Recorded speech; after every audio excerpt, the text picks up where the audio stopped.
ज्योतिबा डोंगरावर पुजारी यांचेकडून झालेल्या मारहाणीच्या निषेधार्थ परिते ग्रामस्थांच्याकडून आज मोर्चा काढण्यात आला.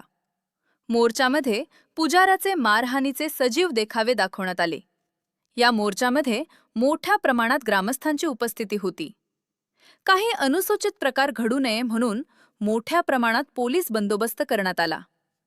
अशाच लेटेस्ट बातम्यासाठी आमच्या YouTube चॅनलला सबस्क्राईब व Instagram अकाउंटला फॉलो करा.